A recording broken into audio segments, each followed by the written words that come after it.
Liberty or equality? Liberty, because you can have equality without rights.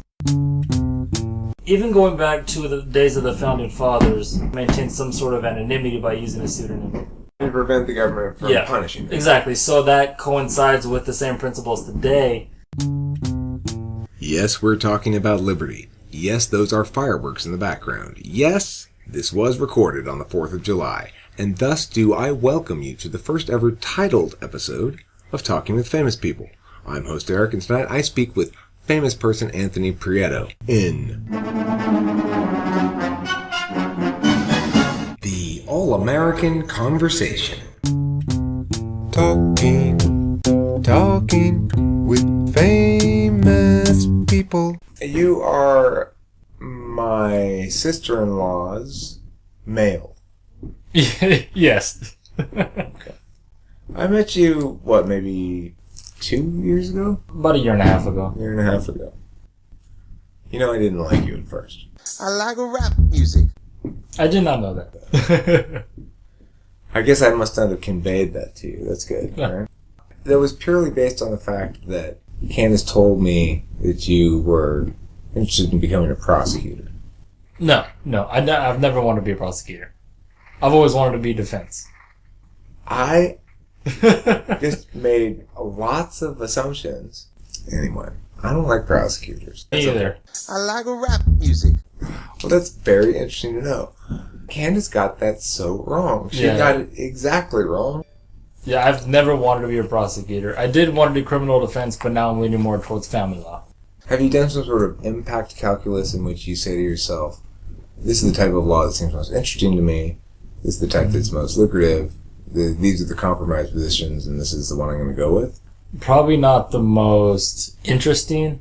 I think criminal law is more interesting to me, but I think family law can be lucrative, and I've absorbed a vast wealth of knowledge in the past 2 years that I've been working for my boss, so I think it's the path that I'm going to go towards now. Do you plan on being in family law for the rest of your career? No. I like rap music. What do you plan to transition into? You want to be a judge or something? Maybe that, or maybe rap music. Or maybe get into politics a little bit. I could see you being a politician. What are your politics like? I'd probably lean more towards Democrat and being liberal.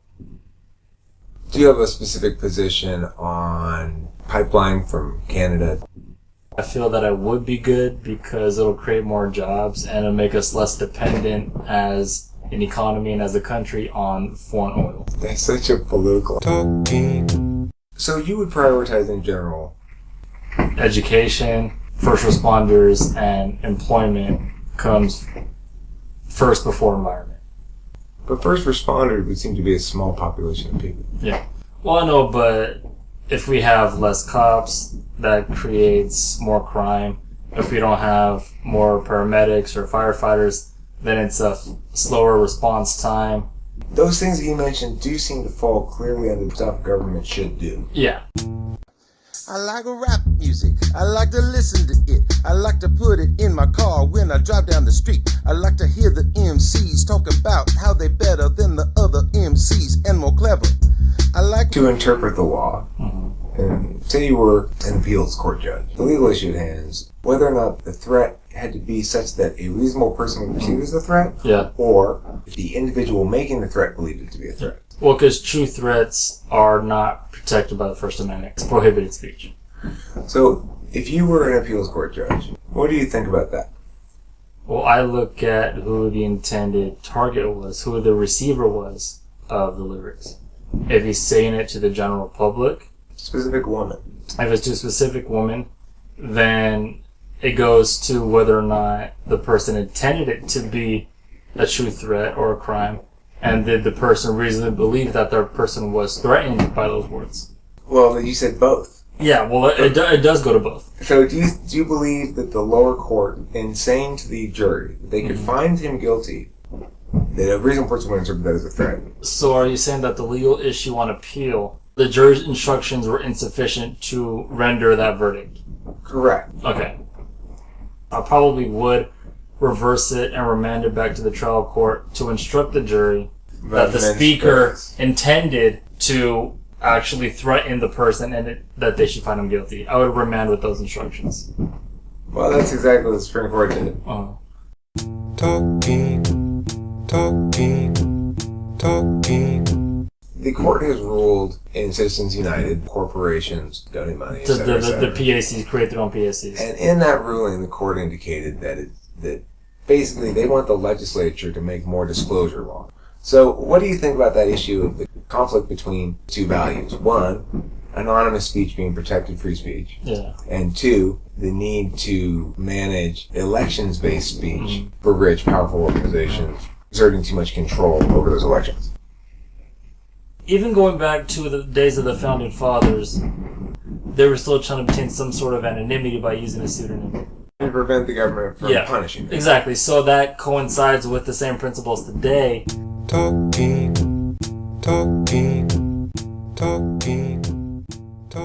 But do you think it's actually used in that fashion very often? I think anonymous speech, personally, is used by people who are cowards. That they can't attach their own name to what they're saying for fear of repercussions. Look at Martin Luther King. In order to have your convictions, you have to attach your name to it. And then when it comes to companies and political campaigns, I think that there should be PACs where they can donate to campaigns. You think it should be regulated? I think it should be regulated, but they should give them more freedom because it's the people who vote. You don't vote as a company.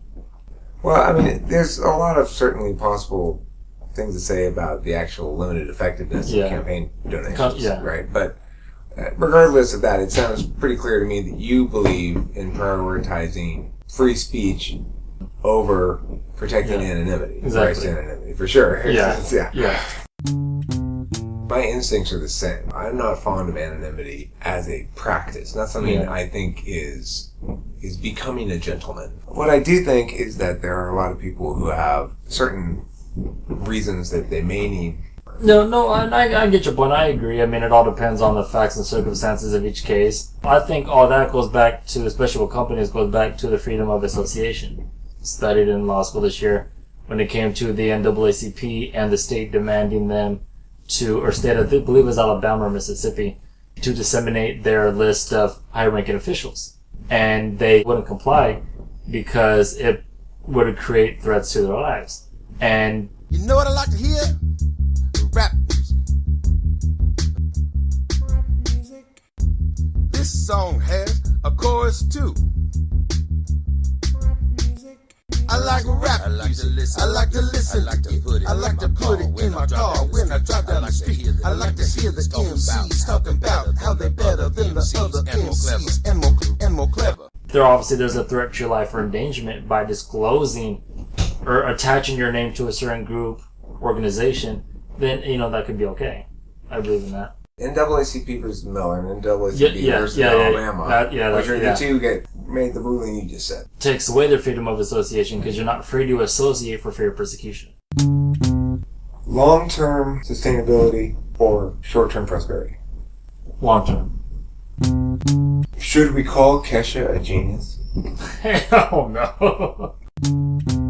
Rule of law or just outcomes when prioritizing rule of law produces a terribly unjust outcome? I think you have to prioritize the rule of law because no matter what case it is, there's a winner and a loser. Sometimes the law works, sometimes it doesn't, but I think you have to keep the same system in place. I love your prioritizing liberty over equality. Yeah. It's not wishy-washy. Because we can all be equal and have no rights. Right, yeah. And that's a sensible enough reason. And in other ways we would disagree. I'd be concerned the mechanisms of enforcing rule of law. Mm-hmm. I think that's our personality. I'm known as the most loosey-goosey personality type, right? Okay. And you are the imperious overlord. Uh-huh. But we're all fundamentally normal people. Yeah. We're little versions of those things, right? Yeah, I see that. I'm like the kooky professor. You like rules and order. I think so because even though not every case is the same, everything is applied the same. And I think application is more important than catering. It's not applied the same at all. But theoretically it is. That's what the system is designed to do. Except it's a big narrative battle. Yeah. I mean, look, the thing is... And that concludes another exciting episode of Talking with Famous People. I'm host Eric, and tonight I spoke with famous person Anthony Prieto. While this does conclude the episode, the all-American conversation is ongoing on the internet, in local coffee shops and libraries, all around us every day. So join in and be civically engaged. Thanks for listening. Talking. Kesha is a genius. With famous people.